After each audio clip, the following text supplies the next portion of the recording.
인천공항 입국장을 빠져나오는 순간 서울의 공기가 낯설게 느껴졌습니다. 37년 만에 돌아온 한국이었습니다. 저는 박수진, 올해 43입니다. 캐리어를 끌며 공항을 걸었습니다.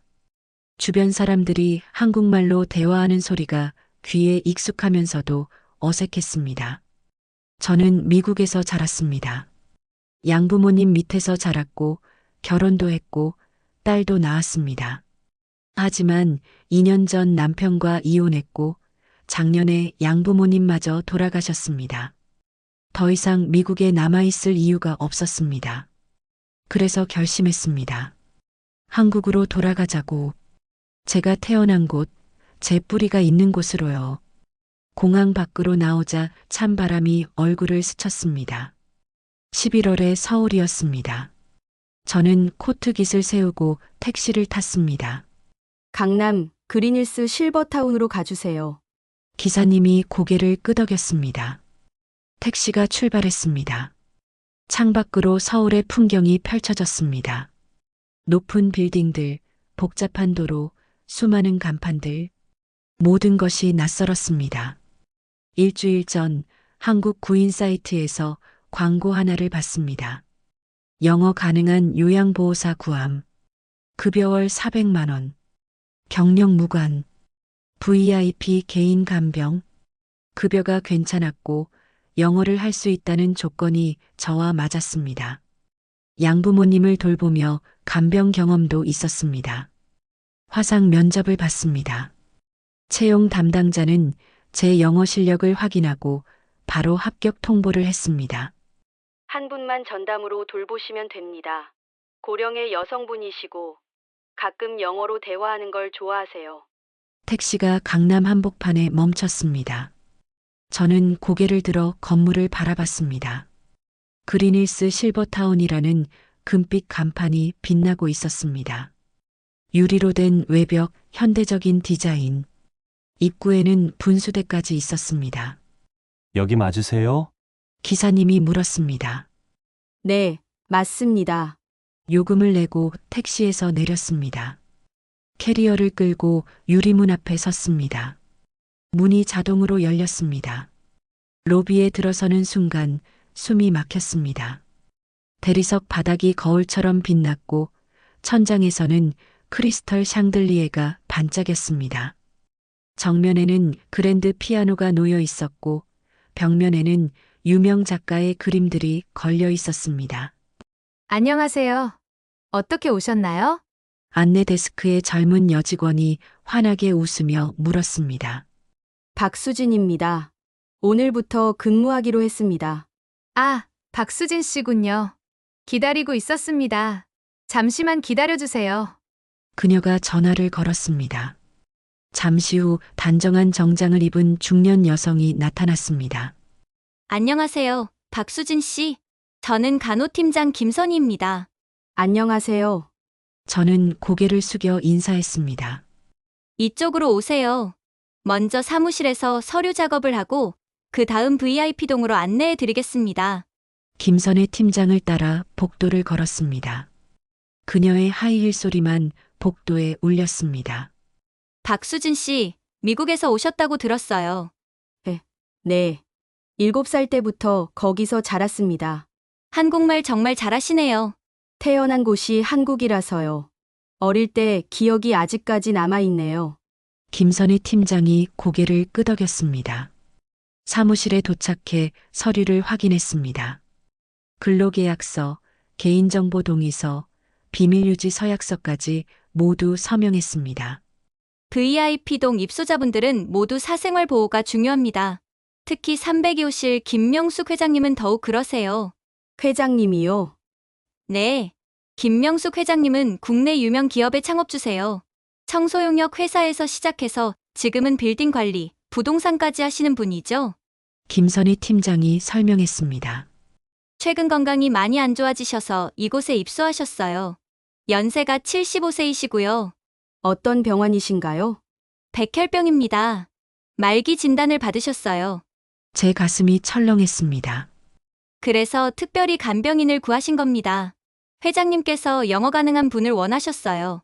젊은 시절 미국에서 사업하신 적이 있으셔서 가끔 영어로 대화하는 걸 좋아하세요. 서류 작업을 마치고 엘리베이터를 탔습니다. 3층 버튼을 눌렀습니다. 엘리베이터가 조용히 올라갔습니다. 한 가지 더 말씀드릴 게 있어요. 김선희 팀장이 진지한 표정으로 말했습니다. 회장님은 많이 외로우세요. 평생 혼자 사셨거든요. 가족도 없으시고요. 가족이 없으시다고요? 제가 물었습니다. 네. 젊은 시절 남편과 딸을 잃으셨어요. 그 후로 재혼도 안 하시고 혼자 사셨죠. 엘리베이터 문이 열렸습니다. 3층 복도는 더욱 조용했습니다. 카페트가 깔려 있어 발소리가 전혀 들리지 않았습니다. 복도 양쪽으로 문이 몇 개 보였습니다. 모두 VIP 호실이었습니다. 302호 앞에 멈췄습니다. 문패에는 김명숙이라고 금색 글씨로 새겨져 있었습니다. 준비되셨나요? 김선희 팀장이 물었습니다. 저는 깊게 숨을 들이마시고 고개를 끄덕였습니다. 팀장이 초인종을 눌렀습니다. 들어오세요. 그러자 302호 안에서 낮고 부드러운 목소리가 들렸습니다. 이상하게도 그 목소리가 낯설지 않았습니다. 어디선가 들어본 것 같은 느낌이었습니다. 문을 열고 들어갔습니다. 넓은 거실이 펼쳐졌습니다. 통창 너머로 한강이 한눈에 보였습니다. 햇빛이 쏟아져 들어와 거실을 환하게 밝히고 있었습니다. 창가에 한 분이 앉아 계셨습니다. 회색 머리를 단정하게 묶은 노부인이었습니다. 베이지색 가디건을 입고 계셨고 무릎에는 담요가 덮여 있었습니다. 옆 테이블 위에는 책 한 권과 안경이 놓여 있었습니다. 회장님, 새로 오신 간병인 박수진 씨입니다. 김선희 팀장이 소개했습니다. 김명숙이 천천히 고개를 돌렸습니다. 그 순간 시간이 멈춘 것 같았습니다. 김명숙의 눈과 제 눈이 마주쳤습니다. 그녀의 눈이 크게 떠졌습니다. 얼굴에서 핏기가 사라지고 입술이 떨리는 게 보였습니다. 저도 숨이 멎는 것 같았습니다. 가슴 한쪽이 뭉클하게 조여왔습니다. 이 느낌은 뭘까요? 왜 이렇게 가슴이 아픈 걸까요? 안녕하세요. 박수진입니다. 저는 떨리는 목소리로 인사했습니다. 김명숙은 대답하지 못했습니다. 그저 저를 바라보기만 했습니다. 눈에 눈물이 고이기 시작했습니다. 회장님, 괜찮으세요? 김선희 팀장이 걱정스럽게 물었습니다. 네, 괜찮아요. 김명숙이 겨우 대답했습니다. 눈물을 손등으로 훔쳤습니다. 죄송해요. 요즘 감정 기복이 심해서요. 약 때문인가 봐요. 편찮으시면 제가 나중에 다시 올까요? 아니에요. 괜찮아요. 김명숙이 손을 내저었습니다. 그리고 저를 다시 바라보았습니다. 눈빛이 간절했습니다. 성함이 박수진이라고 하셨나요? 네. 박수진입니다. 수진이 박수진. 김명숙이 제 이름을 천천히 되뇌었습니다. 목소리가 떨렸습니다.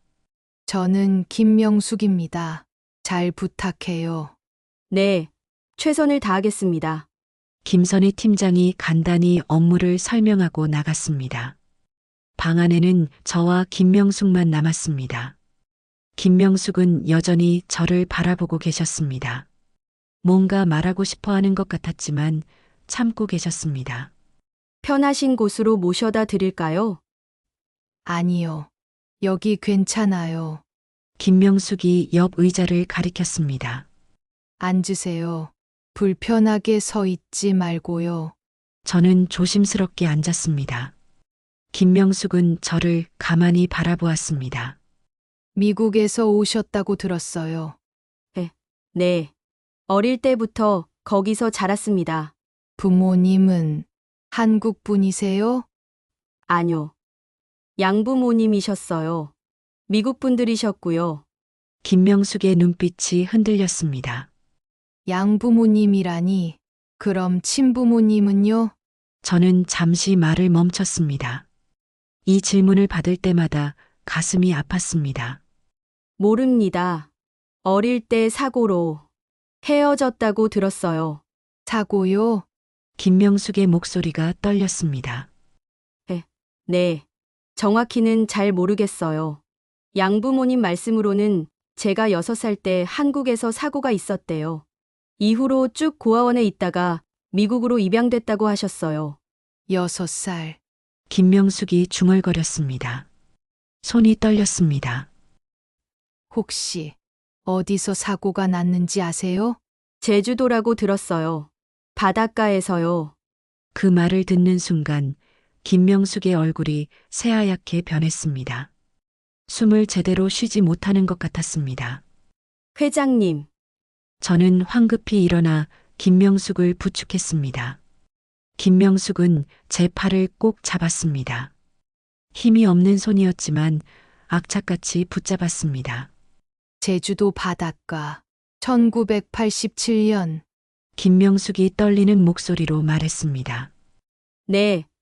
1987년 5월이라고 들었어요.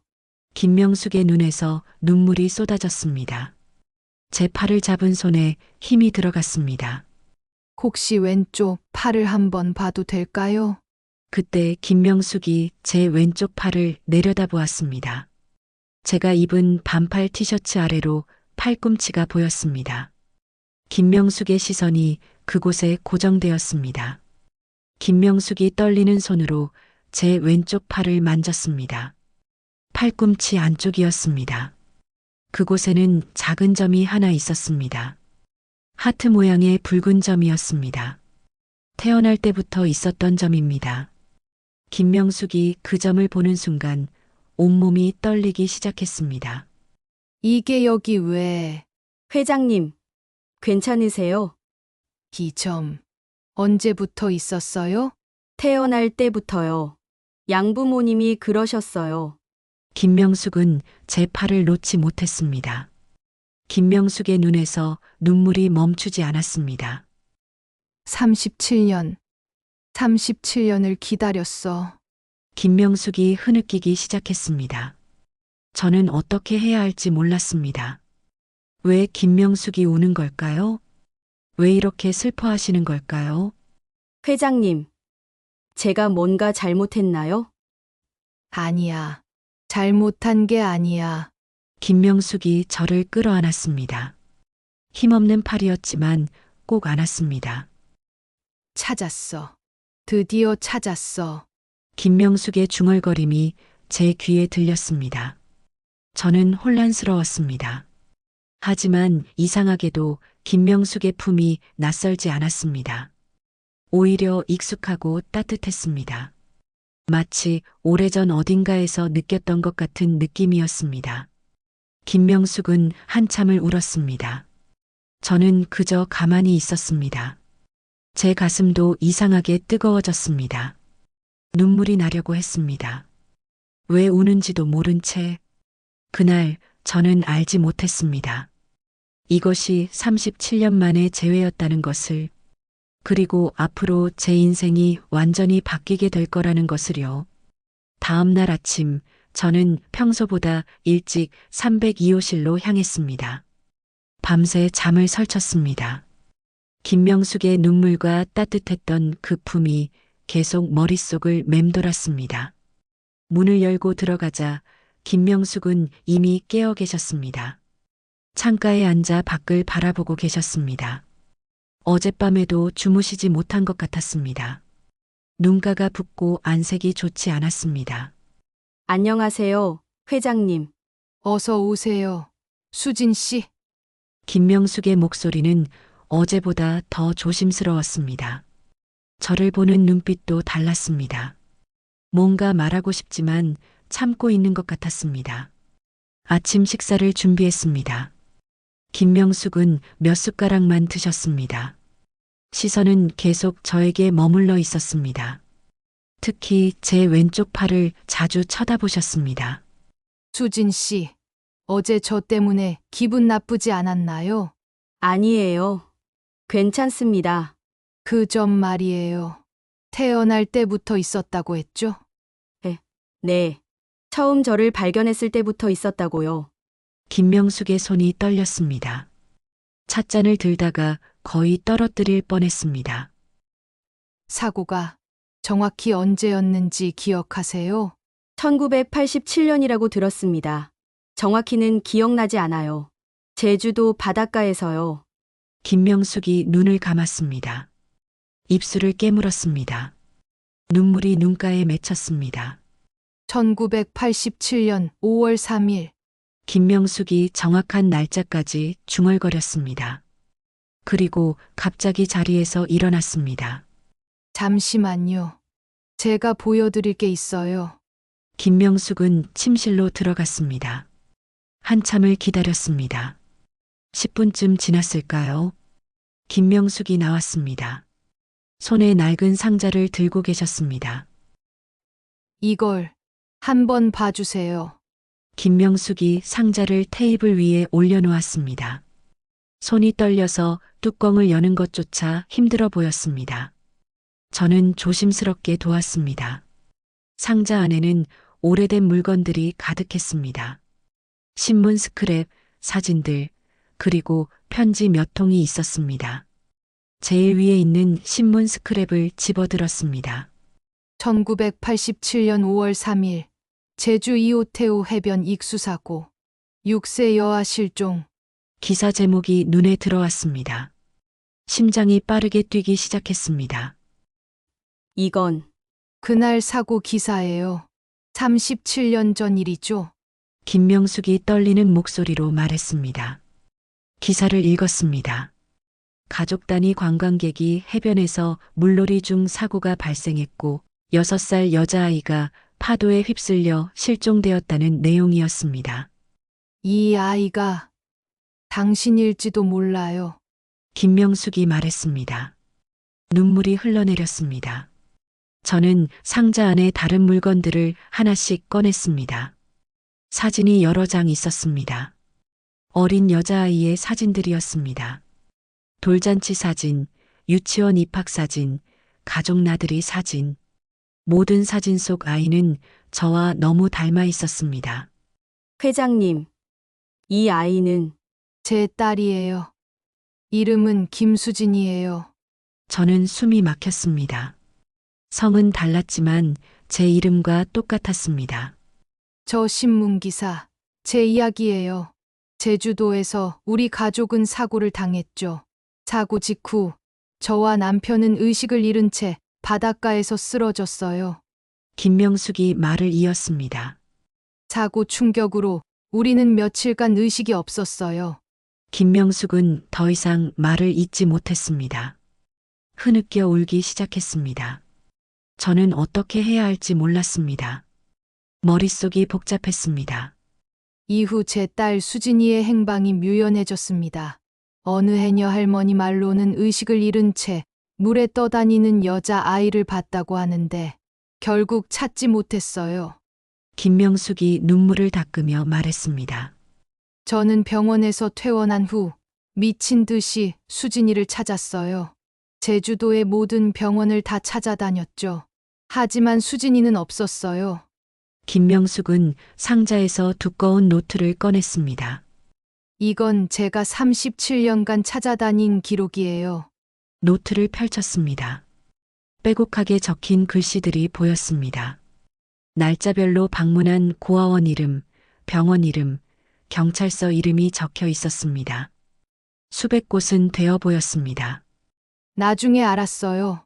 사고 당일 병원으로 이송된 여자아이가 신원 미상으로 처리되어 고아원으로 보내졌다고요. 그리고 얼마 후 해외 입양됐다고 하더군요. 해외 입양이요? 네. 어느 나라로 갔는지도 몰랐어요. 기록이 남아있지 않았거든요. 김명숙의 목소리가 떨렸습니다. 그래서 미국에도 가봤어요. 일본에도 가봤고요. 한국계 입양아 단체도 찾아가고 입양기관에도 수십 곳을 연락했어요. 하지만 찾을 수가 없었어요. 그러다 사업을 시작하신 건가요? 네. 수진이를 찾다 보니 생활비는 물론 남편의 병원비까지 모든 게 바닥났어요. 살기 위해서 일을 시작해야 했죠. 그리고 수진이를 찾기 위한 돈도 필요했고요. 김명숙은 창밖을 바라보았습니다. 처음엔 제주도에서 작은 청소 일을 했어요. 호텔, 펜션, 식당, 청소할 수 있는 곳이면 어디든 갔죠. 새벽부터 밤까지 일했어요. 힘드셨겠어요. 힘들지 않았어요. 수진이를 찾을 수만 있다면요. 김명숙이 미소 지었습니다. 슬픈 미소였습니다. 10년쯤 지나니 작은 청소 용역 회사를 차릴 수 있었어요. 직원도 몇 명 고용하고요. 그렇게 회사가 점점 커졌죠. 저는 노트의 마지막 페이지를 펼쳤습니다. 최근 날짜까지 기록되어 있었습니다. 한 달 전까지도 사설 탐정을 고용하고 있었어요. DNA 데이터베이스도 검색하고 입양 기록도 다시 뒤지고 특히 미국에서 자란 한국계 입양아들을 찾아다녔어요. 김명숙이 저를 바라보았습니다. 그래서 이번에 요양보호사를 구할 때도 영어 가능한 사람을 찾았어요. 혹시, 정말 혹시 수진이가 미국에서 자라다가 한국에 돌아왔을지도 모른다는 희망 때문이었죠. 그래서 네. 그런데 당신이 나타났어요. 이름도 수진이, 연령도 비슷하고, 미국에서 자랐고, 제주도 바닷가 사고 경력도 있고. 그리고 김명숙은 제 왼쪽 팔을 가리켰습니다.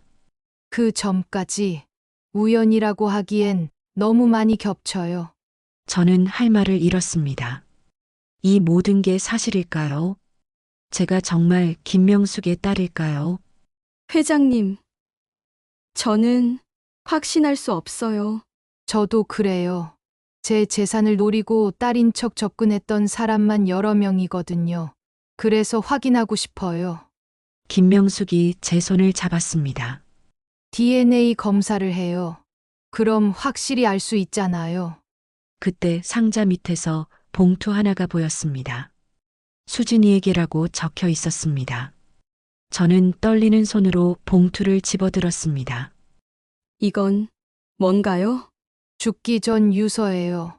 혹시라도 수진이를 만나는 사람이 있다면 수진이에게 전해달라고 부탁하려 했어요. 저는 봉투를 열었습니다. 안에는 편지 한 통과 사진 몇 장이 들어 있었습니다. 편지를 펼쳤습니다. 김명숙의 필체였습니다. 내 사랑하는 딸 수진아, 엄마는 너를 포기한 적이 없단다.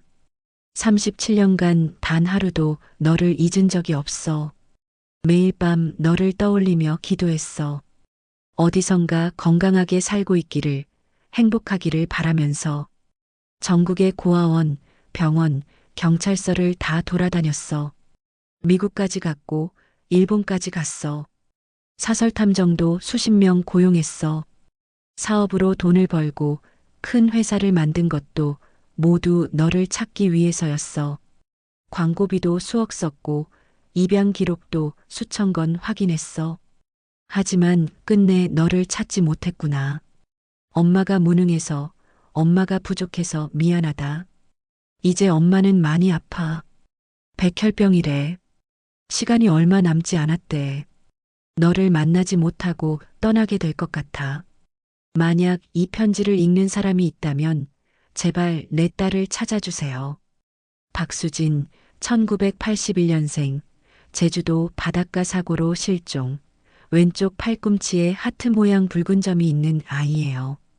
수진아, 엄마는 너를 정말 사랑한단다. 다음 생에서라도 꼭 만나자. 그때는 절대 놓지 않을게. 미안하고 사랑해. 엄마가 편지를 읽는 동안 눈물이 멈추지 않았습니다. 글자가 흐려져서 제대로 읽을 수조차 없었습니다. 회장님, 저는 고개를 들었습니다. 김명숙도 울고 계셨습니다. DNA 검사를 합시다. 확실히 알고 싶어요. 김명숙이 고개를 끄덕였습니다. 네. 그렇게 해요. 제발. 당신이 내 딸이기를. 그날 오후 우리는 함께 병원으로 갔습니다. 검사는 간단했습니다. 구강 점막 채취만 하면 됐습니다. 결과는 일주일 후에 나옵니다. 의사가 말했습니다. 혹시 급하시면 3일 안에 나오는 특급 검사도 있습니다만 그걸로 해주세요. 김명숙이 말했습니다. 3일도 기다리기 힘들어요. 병원에서 돌아오는 택시 안에서 김명숙이 제 손을 잡았습니다. 결과가 어떻게 나오든 고마워요. 수진 씨, 이렇게라도 희망을 가질 수 있게 해줘서. 저도 김명숙의 손을 꼭 잡았습니다. 이상하게도 그 손이 낯설지 않았습니다. 오히려 익숙하고 따뜻했습니다. 그날 밤 저는 실버타운 직원 숙소로 돌아가서 침대에 누웠습니다. 잠이 오지 않았습니다. 김명숙의 편지가 계속 머릿속을 맴돌았습니다. 저는 눈을 감았습니다. 희미한 기억 하나가 떠올랐습니다. 파도 소리, 비명, 그리고 누군가 저를 꼭 안았던 느낌. 따뜻하고 단단했던 품. 눈물이 볼을 타고 흘러내렸습니다. 3일이 1년처럼 느껴졌습니다.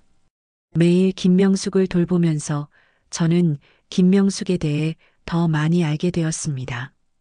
김명숙이 좋아하는 음식, 습관, 말투.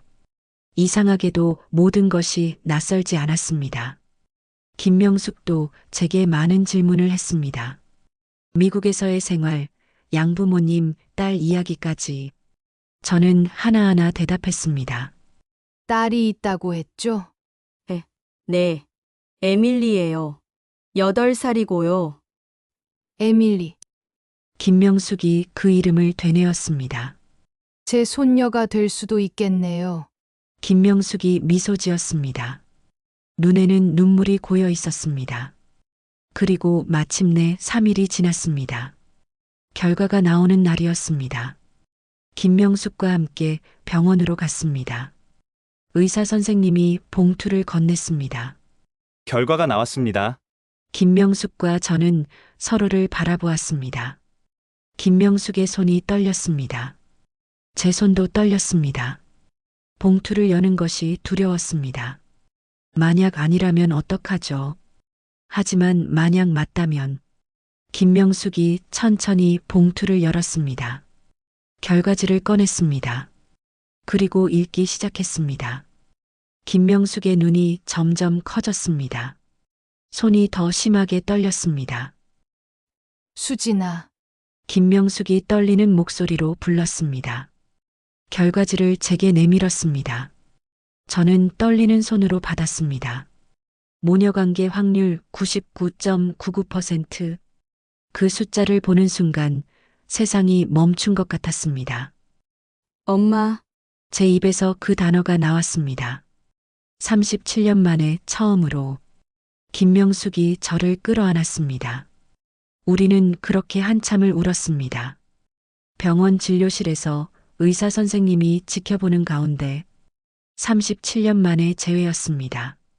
병원 진료실에서 나왔을 때 저는 다리에 힘이 제대로 들어가지 않았습니다. 엄마. 김명숙은 정말 제 엄마였습니다. 37년간 잃어버렸던 엄마를 드디어 찾았습니다. 엄마가 제 팔을 잡아주었습니다. 아픈 몸임에도 불구하고 저를 먼저 걱정하셨습니다. 박준영 교수가 우리를 다시 불렀습니다. 잠깐만요. 두 분 추가로 상담할 게 있습니다. 우리는 다시 진료실로 들어갔습니다. 교수의 표정이 심각했습니다. 김명숙 회장님, 오늘 혈액 검사 결과가 좋지 않습니다. 엄마의 손이 떨렸습니다. 백혈구 수치가 급격히 떨어졌고 혈소판 수치도 위험 수준입니다. 백혈병이 예상보다 빠르게 악화되고 있어요. 얼마나 남았나요? 제가 떨리는 목소리로 물었습니다. 지금 추세로는 6개월 정도입니다. 6개월. 그 짧은 시간이 머릿속에서 울렸습니다. 하지만 방법이 있습니다. 박준영 교수가 우리를 바라보았습니다. 골수 이식입니다. 모녀관계시니까 조직적 합성이 맞을 가능성이 매우 높습니다. 수진 씨, 검사를 받아보실 의향이 있으신가요? 저는 주저없이 대답했습니다. 네. 당연하죠. 언제 검사할 수 있나요? 수진아, 안 돼. 엄마가 제 손을 잡았습니다. 엄마, 골수 이식은 기증자에게도 위험해. 전신 마취를 해야 하고 합병증도 있을 수 있어. 엄마. 괜찮아요. 저는 안 돼. 엄마의 목소리가 단호했습니다. 교수님, 저는 괜찮습니다. 이제 딸을 찾았으니까 여한이 없어요. 엄마, 저는 소리쳤습니다. 무슨 소리예요? 37년 만에 만났는데 그래서 더 괜찮아. 수진아, 엄마는 37년간 너를 찾는 게 소원이었어. 이제 그 소원을 이뤘어. 네 얼굴을 봤고 네 목소리를 들었어. 이제 편안히 갈 수 있어. 싫어요. 절대 안 돼요. 제 눈에서 눈물이 쏟아졌습니다. 일단 수진 씨 검사부터 받아보시는 게 어떨까요? 가능할지 불가능할지도 모르시잖아요. 박준영 교수가 조심스럽게 말했습니다. 엄마, 검사라도 받아봐요, 제발요. 엄마는 한참을 고민하더니 고개를 끄덕였습니다. 알겠습니다. 검사는 받아보죠. 그날 저는 골수 적합성 검사를 받았습니다. 결과는 일주일 후에 나온다고 했습니다. 택시를 타고 실버타운으로 돌아가는 길. 창밖 풍경이 흐릿하게 보였습니다. 눈물 때문이었습니다. 수진아, 엄마가 제 손을 잡았습니다. 울지 마. 엄마는 정말 괜찮아. 어떻게 괜찮아요? 이제야 겨우 만났는데 6개월이라고 하시잖아요. 6개월도 충분해. 너랑 함께 할 수 있으니까. 저는 고개를 돌려 창밖을 바라봤습니다. 가슴이 찢어질 것 같았습니다. 302호실로 돌아왔습니다. 엄마는 소파에 앉으셨고 저는 맞은편에 앉았습니다. 수진아, 엄마 이야기 좀 들어줄래? 네, 엄마. 엄마는 방으로 가서 큰 상자 2개를 가져왔습니다. 37년간의 기록이야. 첫 번째 상자를 열자 낡은 수첩들이 가득했습니다. 엄마가 쓴 일기야. 너를 찾아다닌 기록이지. 저는 떨리는 손으로 수첩 하나를 펼쳤습니다. 1987년 5월 10일. 오늘 제주도 시내 병원 3곳을 더 돌아봤다. 하지만 수진이는 없었다. 수진아, 엄마가 꼭 찾을게. 조금만 기다려. 눈물이 흘렀습니다. 다음 장을 넘겼습니다. 1987년 6월 1일. 제주도 고아원 12곳을 모두 방문했다. 하지만 우리 수진이는 없었다. 오늘 사설 탐정을 고용했다. 1988년 3월 2일. 돈이 바닥났다. 청소 일을 시작했다. 새벽 4시에 일어나 일한다. 힘들지만 괜찮다. 수진이 찾을 돈을 모아야 한다. 2000년 5월 3일. 수진이 생일이다. 19살이 됐구나. 케이크를 사서 혼자 축하했다. 생일 축하해, 내 딸. 2023년 12월 25일.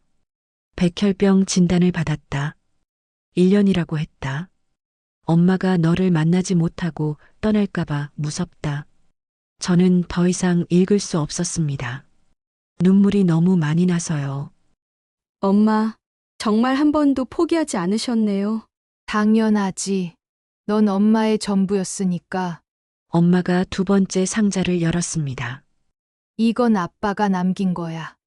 아빠의 수첩이었습니다. 표지에는 수진이를 찾기 위한 기록이라고 적혀 있었습니다. 1987년 5월 3일. 오늘 끔찍한 일이 일어났다. 수진이가 파도에 휩쓸렸다. 나는 바로 뛰어들었다. 하지만 깨어나 보니 수진이가 없었다. 내 딸은 어디에 있지? 1987년 8월 20일. 오늘도 못 찾았다.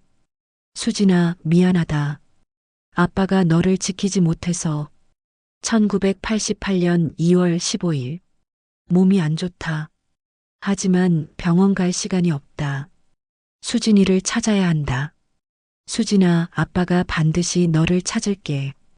그게 마지막 기록이었습니다. 아빠는 마지막 일기를 남기고 그 해 여름에 돌아가셨어. 엄마가 조용히 말했습니다. 마지막 말씀이 수진이를 꼭 찾아달라였어. 저는 아빠의 수첩을 가슴에 안았습니다.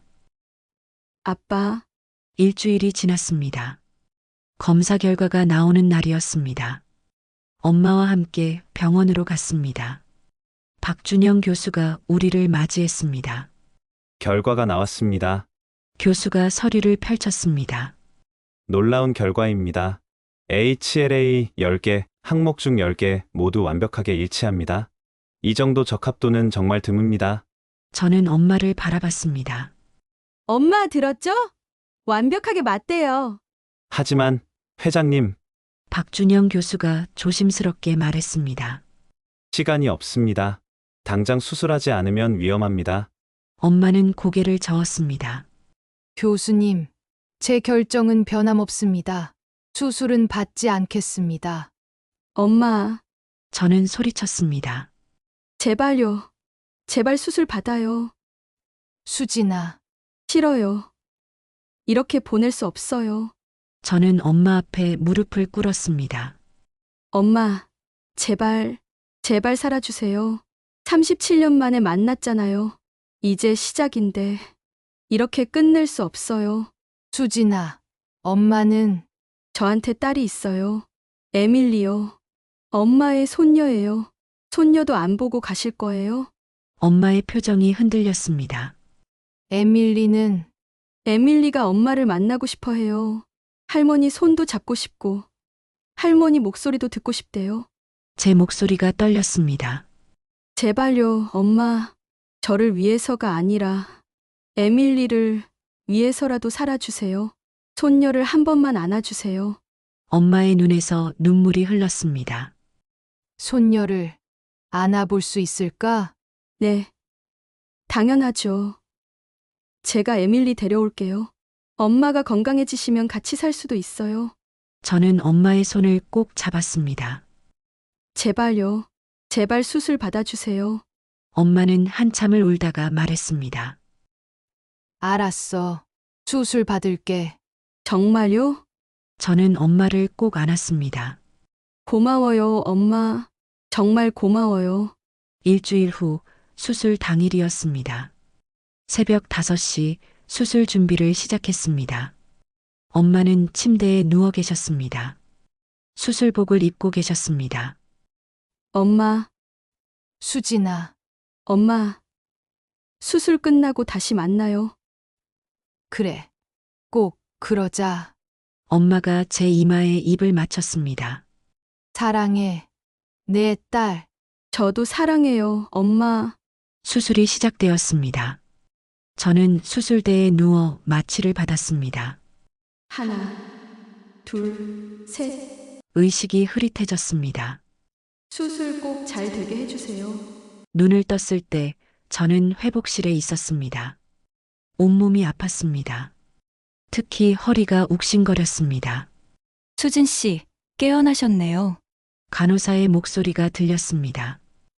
엄마는 어떻게 됐어요? 회장님 수술도 끝났어요. 지금 중환자실에 계십니다. 이식은 성공했나요? 네. 골수 이식은 성공적이었습니다. 하지만 간호사가 말을 멈췄습니다. 하지만 뭐요? 회장님 상태가 좋지 않으세요. 수술 중 출혈이 있으셨고 지금 의식이 없으십니다. 제 가슴이 철렁 내려앉았습니다. 의식이 없다고요? 네. 의료진이 최선을 다하고 계십니다. 저는 일어나려고 했지만 몸이 말을 듣지 않았습니다. 엄마를 봐야 해요. 수진 씨, 아직 움직이시면 안 됩니다. 좀 더 안정을 취하셔야 해요. 그렇게 엄마를 못 본 지 3일이 지났습니다. 저는 겨우 휠체어를 탈 수 있게 되었습니다. 수술 직후 에밀리가 한국으로 왔어요. 엄마, 괜찮아? 응, 괜찮아. 3일 동안 생사를 넘나든 엄마는 이제야 조금 안정을 취했습니다. 저는 3일 만에 중환자실 문을 열고 들어갈 수 있었어요. 엄마는 침대에 누워 계셨습니다. 여러 기계에 연결되어 있었습니다. 인공호흡기가 숨을 쉬게 하고 있었습니다. 엄마, 저는 엄마 옆으로 다가갔습니다. 에밀리도 함께 했습니다. 할머니, 엄마는 눈을 감고 계셨습니다. 창백한 얼굴이었습니다. 박준영 교수가 들어왔습니다.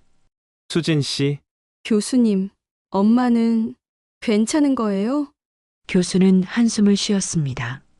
솔직히 말씀드리면 상태가 매우 위중합니다. 수술 중 이상 반응이 있었고 현재 혼수 상태입니다. 혼수 상태요?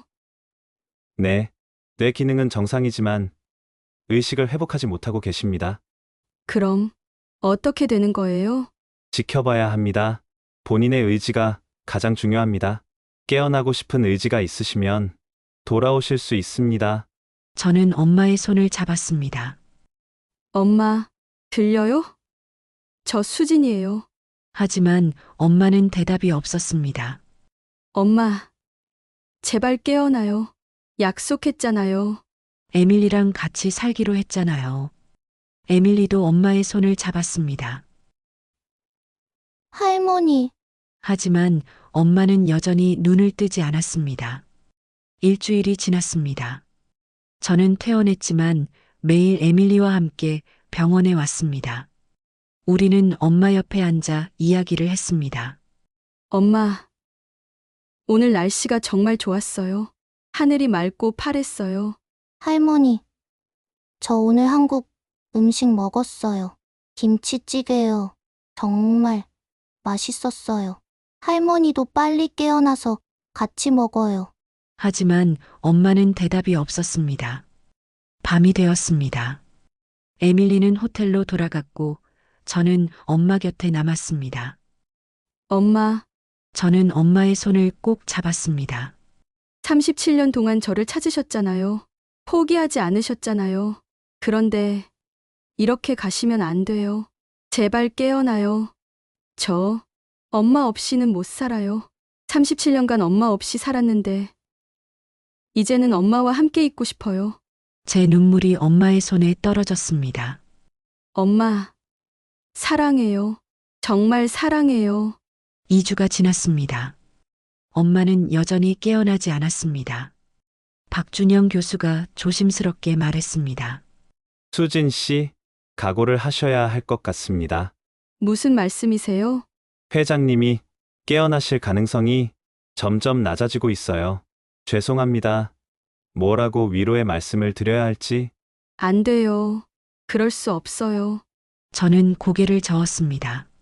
엄마는 꼭 깨어나실 거예요.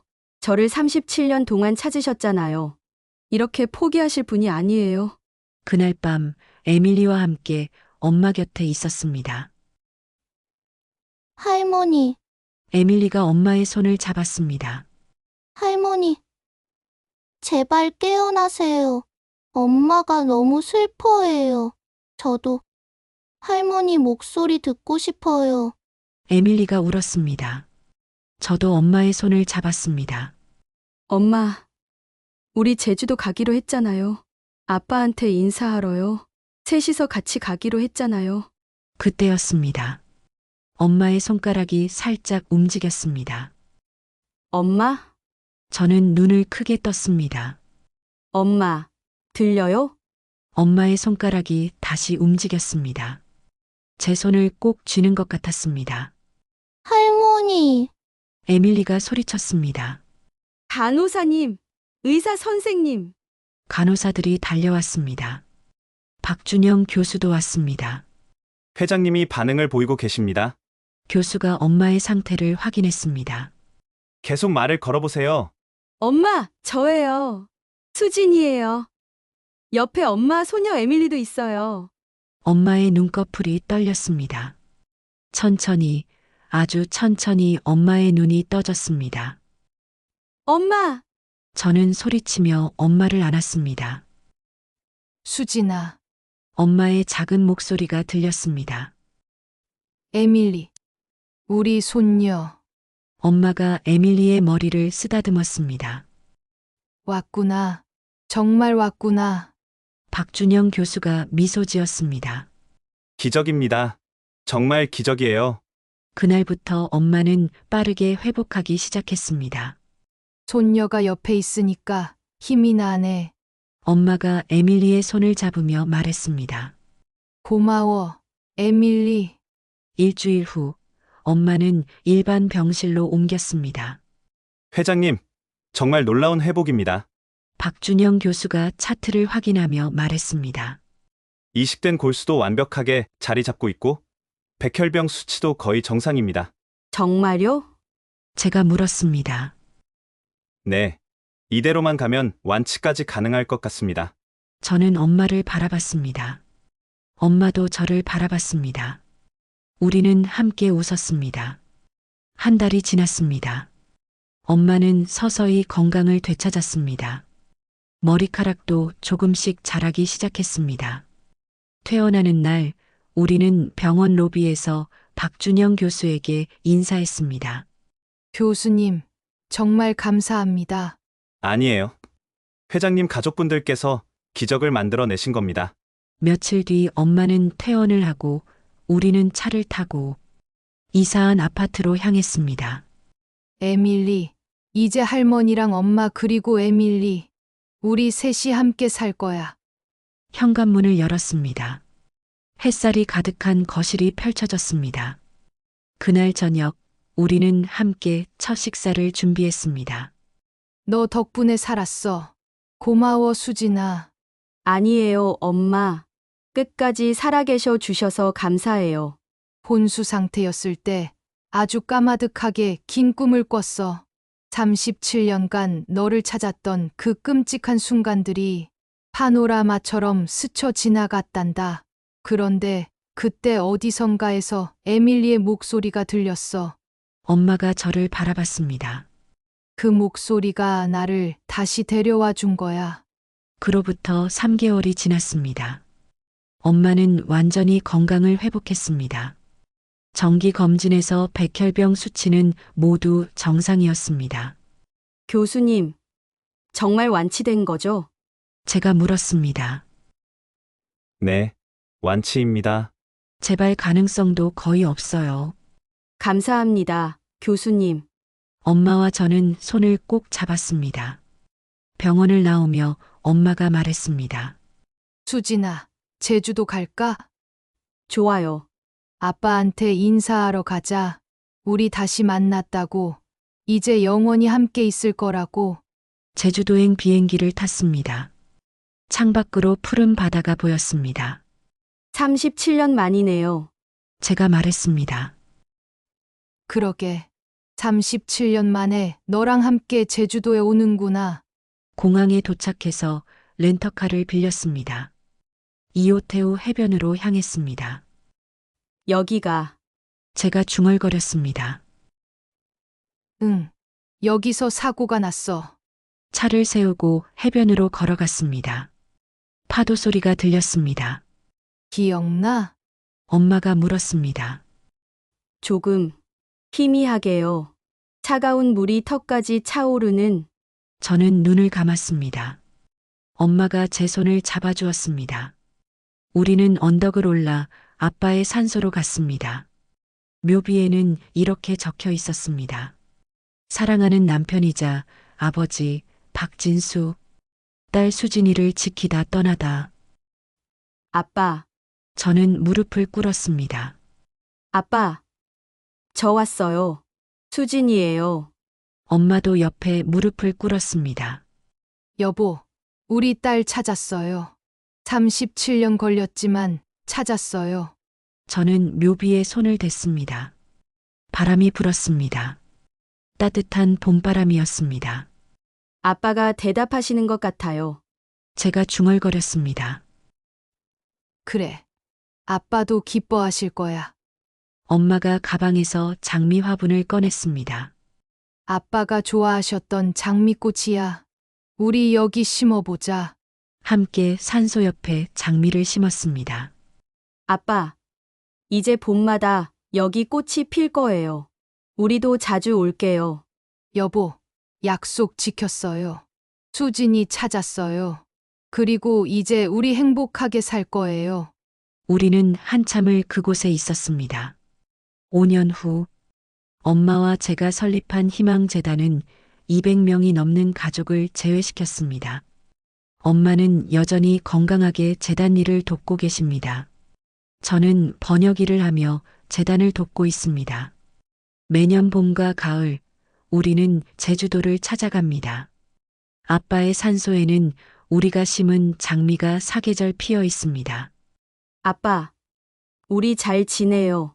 여보, 걱정 마세요. 우리 행복해요. 37년의 기다림. 그 긴 시간 끝에 찾은 사랑. 그리고 이제 영원히 계속될 우리의 이야기. 제 사연을 끝까지 들어주셔서 감사합니다.